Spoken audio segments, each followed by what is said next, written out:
अमित शाह इन ओडिशा। केंद्रीय गृह मंत्री अमित शाह ने आज जाजपुर जिले के चांदबाली में आयोजित भाजपा की विशाल जनसभा को संबोधित किया और इस दौरान उन्होंने मुख्यमंत्री नवीन पटनायक और 5T तथा नवीन ओडिशा अध्यक्ष वी.के. पांडियन पर हमला बोला। उन्होंने कहा कि ओडिशा में भाजपा लोकसभा की 17 सीट तथा विधानसभा की 75 सीट जीतकर पहली बार ओडिशा में डबल इंजन वाली भाजपा की सरकार बनाएगी। अमित शाह ओडिशा में लोकसभा चुनाव के आखिरी चरण में 1 जून को मतदान होना है। इसके लिए भाजपा कोई कसर नहीं छोड़ना चाहती है। इसी क्रम में आज केंद्रीय गृह मंत्री अमित शाह 3 स्थानों पर विजय संकल्प जनसभा में शामिल होंगे। इसके अलावा असम के मुख्यमंत्री हिमंत बिस्वा शर्मा, केंद्रीय मंत्री धर्मेंद्र प्रधान, राष्ट्रीय प्रवक्ता संबित पात्रा भी अपनी पार्टी के लिए जोर शोर से प्रचार करेंगे। मानसून को लेकर मौसम विभाग ने भविष्यवाणी करते हुए कहा है कि मानसून अगले 4 दिनों में यानी 31 मई तक भारतीय क्षेत्र में प्रवेश कर जाएगा। इस दौरान देश भर में सामान्य बारिश होने का अनुमान जताया गया है। हालांकि ओडिशा सहित देश के कई हिस्सों में सामान्य से अधिक वर्षा होगी। इनमें पश्चिम बंगाल, झारखंड, उत्तर प्रदेश, बिहार जैसे कई और राज्य हैं। बंगाल की खाड़ी से उठे चक्रवात रेमल से भारत के बंगाल और बांग्लादेश में जानमाल को काफी नुकसान पहुंचा है। चक्रवात की चपेट में आकर जहां बंगाल में अब तक 6 लोगों की मौत हो चुकी है, वहीं बांग्लादेश में भी 7 लोगों की मौत की खबर है। हालांकि बंगाल में प्रशासन की ओर से 4 की मौत की बात कही गई है, जबकि दर्जनों घायल हुए हैं। ओडिशा फ्री इलेक्ट्रिसिटी दिल्ली के बाद अब ओडिशा में भी बिजली बिल में छूट को लेकर बीजेपी की सरकार ने चुनावी रैली को संबोधित करते हुए वादा किया है। वी.के. पांडियन ने कहा कि पहले हस्ताक्षर में ही बिजली का बिल माफ किया जाएगा, दूसरे हस्ताक्षर में सभी को BSKY और तीसरे हस्ताक्षर में मिशन शक्ति मां को भत्ता मिलेगा। असम के मुख्यमंत्री और भाजपा नेता हिमंत बिस्वा शर्मा ने कहा कि बीजेपी सरकार 10 जून को शपथ लेगी। इसके बाद 11 जून को हमें पांडियन को वापस तमिलनाडु भेजना है। ओडिशा के पटकुरा में आखिरी दौर के मतदान के लिए चुनाव प्रचार करते हुए हिमंत बिस्वा शर्मा ने दावा किया कि लोकसभा चुनाव में बीजेपी की जीत पक्की है। ओडिशा में चक्रवाती तूफान रेमल के कारण बारिश और तेज हवाओं के चलते लोगों को गर्मी से राहत मिली थी, लेकिन अब मौसम का मिजाज फिर से बदलने वाला है। क्षेत्रीय मौसम विज्ञान केंद्र की निदेशक मनोरमा महांती ने कहा है कि मंगलवार से तापमान में 2 से 3 डिग्री की वृद्धि होगी। अगले 5 दिनों तक लू चलने की संभावना नहीं है। पहली बार ओडिशा में 2024 के चुनाव का अलग रंग है और इस बार यहां प्रतिस्पर्धा बढ़ने के साथ ही हिंसात्मक घटनाएं भी बढ़ी हैं। यहां भाजपा, कांग्रेस एवं बीजेपी के बीच हिंसा देखने को मिली है। बता दें कि जीत हार के लिए प्रतिस्पर्धा अच्छी बात है, लेकिन जब मुकाबला जब जंग में तब्दील हो जाए तो वह किसी भी पार्टी के लिए ठीक नहीं। ओडिशा बोर्ड 10वीं 12वीं का रिजल्ट कल जारी कर दिया गया है। मैट्रिक परीक्षा में एक टैक्सी ड्राइवर के बेटे ने 92% नंबर प्राप्त किया है। ठीक उसी प्रकार एक दर्जी का बेटा भी 90% से अधिक नंबर प्राप्त कर अपने परिवार का नाम रोशन किया है। इन 2 छात्रों ने गरीबी को पढ़ाई में बाधा कभी नहीं बनने दिया। पुलिस ने बताया कि रविवार को जब सुरक्षा बल तलाशी अभियान पर थे तब नक्सलियों ने विस्फोट किया है। इस हादसे में अब तक कोई घायल नहीं हुआ है। उन्होंने आगे कहा कि गिरफ्तार किए गए अधिकांश कैडर प्रतिबंधित CPI, माओवादी के फ्रंटल संगठनों में सक्रिय थे। उन्होंने बताया कि विस्फोट में सुरक्षाकर्मियों को कोई नुकसान नहीं हुआ। चक्रवाती तूफान रेमल ने पश्चिम बंगाल के साथ उत्तर पूर्वी के भी कई राज्यों में भारी तबाही मचाई। असम में तूफान के चलते तेज हवाओं और भारी बारिश से 2 लोगों की मौत हो गई एवं 17 अन्य लोग घायल हो गए। आईएमडी ने चेतावनी दी है कि चक्रवात के प्रभाव के रूप में राज्य में अत्यधिक भारी वर्षा होगी। देश में लोकसभा चुनाव के 6 चरण पूरे हो चुके हैं। 1 जून को 7वें चरण के चुनाव हायना शेष है।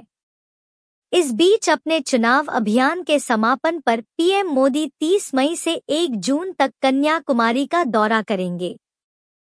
पीएम मोदी कन्याकुमारी में रॉक मेमोरियल जाएंगे और 30 मई की शाम से 1 जून की शाम तक ध्यान मंडपम में उसी स्थान पर दिन रात ध्यान करेंगे। अमेरिका के फ्लोरिडा में तेलंगाना की एक 25 साल की लड़की की सड़क दुर्घटना में मौत हो गई। बता दें कि यादगिरीपल्ली की मूल निवासी सौम्या उच्च अध्ययन के लिए अमेरिका गई थी। गुंतीपल्ली सौम्या रविवार की रात जब सड़क पार कर रही थी तो एक तेज रफ्तार कार की चपेट में आने से उनकी मौके पर ही मौत हो गई। दिल्ली आबकारी नीति घोटाले मामले में सीएम अरविंद केजरीवाल की अंतरिम जमानत पर तुरंत सुनवाई करने से सुप्रीम कोर्ट ने इनकार कर दिया है। इस मामले की सुनवाई कर रही जस्टिस एस ओक की अध्यक्षता वाली अवकाशकालीन बेंच ने वकील अभिषेक मनु सिंघवी से कहा कि वो इस मामले में सुनवाई का अनुरोध चीफ जस्टिस डीवाई चंद्रचूड़ से करें। सीबीआई ने 5 जनवरी को संदेशखाली में प्रवर्तन निदेशालय ईडी की टीम पर हुए हमले के सिलसिले में निलंबित टीएमसी नेता शाहजहां शेख और 6 अन्य के खिलाफ आरोप पत्र दायर किया है। अधिकारियों ने मंगलवार को यह जानकारी दी। उन्होंने बताया कि जांच एजेंसी ने सोमवार को एक विशेष अदालत के समक्ष मामले में अपना पहला आरोप पत्र दायर किया है। गोवा के समुद्र तटों पर कई लोगों के फंसे होने की जानकारी मिली, जिसके बाद सरकार द्वारा नियुक्त जीवन रक्षक एजेंसी ने गोवा के समुद्र तटों से 11 वर्षीय लड़के सहित 4 लोगों को बचाया है। एक प्रवक्ता ने कहा कि शनिवार को दक्षिण गोवा में वर्का समुद्र तट पर पैरासेलिंग करते समय तेज हवाओं के कारण हैदराबाद का एक 11 वर्षीय पर्यटक और उसका प्रशिक्षक फंस गए थे। पापुआ न्यू गिनी में हुए भूस्खलन से लगभग 670 लोगों की मौत हो गई। इस बीच प्रधानमंत्री मोदी ने मंगलवार को प्रभावित परिवारों के प्रति संवेदना व्यक्त की और घायलों के शीघ्र स्वस्थ होने की कामना की। उन्होंने समर्थन व्यक्त करते हुए इस बात पर जोर दिया कि भारत हर संभव सहायता देने के लिए तैयार है। भूस्खलन शुक्रवार को उत्तरी पापुआ न्यू गिनी के पहाड़ी एंगा क्षेत्र में आया था। सीएम केजरीवाल की स्वास्थ्य जांच के लिए अंतरिम जमानत को 7 दिन बढ़ाने की मांग वाली याचिका पर तुरंत सुनवाई से सुप्रीम कोर्ट ने इनकार कर दिया है। सीएम केजरीवाल की ओर से पेश वकील अभिषेक सिंघवी से कोर्ट ने पूछा कि पिछले हफ्ते जब मुख्य पीठ के न्यायाधीश न्यायमूर्ति दत्ता बैठे थे तो केजरीवाल की याचिका का उल्लेख क्यों नहीं किया गया।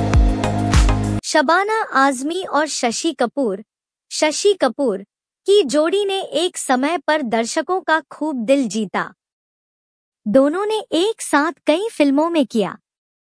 हाल ही में दिग्गज अभिनेता शशि कपूर को याद करते हुए शबाना आजमी ने बताया कि वह एक्टर संग इंटीमेट सीन देने से पहले क्यों पड़ी थी।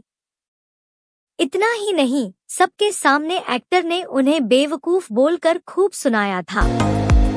फिल्म बीवी नंबर 1 बीवी नो 1 को रिलीज हुए आज 28 मई को पूरे 25 साल हो चुके हैं, जिसमें सलमान खान, करिश्मा कपूर, सुष्मिता सेन और अनिल कपूर ने शानदार काम किया था।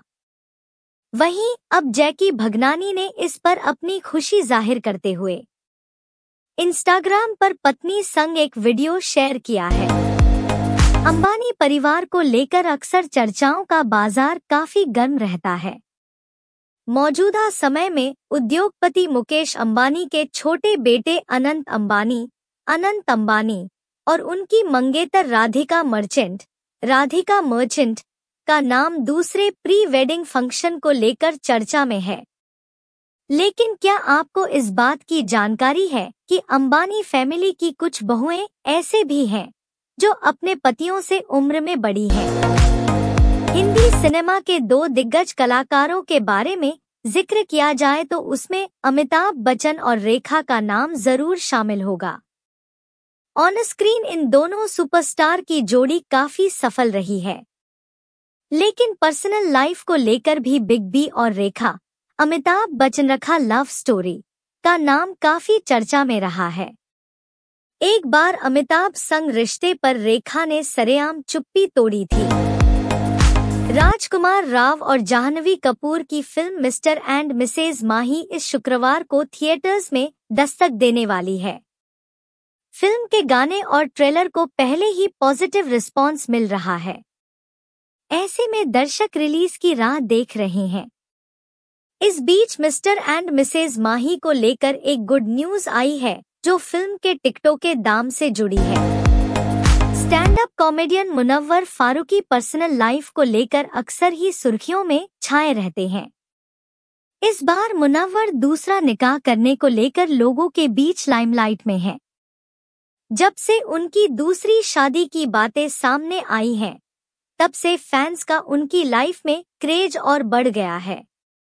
इस बीच उनकी दूसरी बीवी बताई जा रही महजबीन कोटवाल ने कुछ तस्वीरें शेयर की हैं। बॉलीवुड के साथ ही ओटीटी प्लेटफॉर्म पर भी धमाल मचा चुके मनोज बाजपेयी फिल्म भैया जी को लेकर सुर्खियों में छाए हुए हैं। इस हालिया रिलीज फिल्म के सिलसिले को प्रमोट करने में उन्होंने कोई कसर नहीं छोड़ी। मनोज बाजपेयी ने हाल ही में बताया कि उन्हें क्यों सब्जी वाले डांट देते हैं और उनकी किस आदत से पत्नी तक परेशान रहती है। ईशा देओल की पर्सनल लाइफ इस साल काफी चर्चा में रही। एक्ट्रेस की 12 साल पुरानी शादी हमेशा के लिए टूट गई।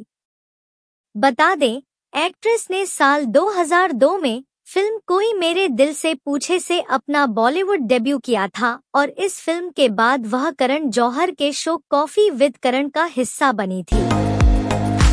हीरामंडी एक्ट्रेस शर्मिन सहगल एक बार फिर सोशल मीडिया पर ट्रोलर्स के हत्थे चढ़ गई हैं। इस बार एक्ट्रेस वेब सीरीज में अपनी अदाकारी के लिए नहीं, बल्कि अदिति राव हैदरी को ट्रोल करने के कारण नेटिजन्स के निशाने पर हैं। सोशल मीडिया पर शर्मिन सहगल का एक वीडियो वायरल हो रहा है, जिसमें वो अदिति राव पर कमेंट करते हुई दिख रही हैं। इंडियन क्रिकेट टीम से बाहर चल रहे शिखर धवन इन दिनों सुर्खियों में हैं। शिखर धवन जियो सिनेमा पर धवन करेंगे नामक शो को होस्ट कर रहे हैं। इसमें वह गेस्ट के साथ बातचीत कर उनके जीवन के रोचक किस्सों को दर्शकों के साथ साझा करते हैं। इस दौरान इनके शो पर भारतीय महिला क्रिकेट टीम की पूर्व कप्तान मिताली राज ने भी हिस्सा लिया। राजस्थान रॉयल्स के 3 खिलाड़ी युजवेंद्र चहल, आवेश खान और यशस्वी जायसवाल सोमवार को अमेरिका के लिए रवाना हो गए। आरआर के कप्तान संजू सैमसन ने जाने का अलग तरीका अपनाया। ये सभी खिलाड़ी न्यूयॉर्क रवाना होने वाले दूसरे जत्थे का हिस्सा रहे। ये सभी खिलाड़ी अब भारतीय टीम से जुड़ेंगे। रोहित शर्मा के नेतृत्व वाली भारतीय टीम 5 जून को अपना पहला मैच आयरलैंड के खिलाफ खेलेगी। अमेरिका और वेस्टइंडीज की मेजबानी में होने वाले T20 वर्ल्ड कप 2024 का फैंस को बेसब्री से इंतजार है। भारतीय टीम को ग्रुप ए में रखा गया, जिसमें कनाडा, आयरलैंड, पाकिस्तान और मेजबान अमेरिका भी हैं। भारतीय टीम अपने अभियान की शुरुआत 5 जून को आयरलैंड के खिलाफ मैच के साथ करेगी। जाने ग्रुप ए में किस टीम में कितना है दम और कौन है आगे बढ़ने का दावेदार।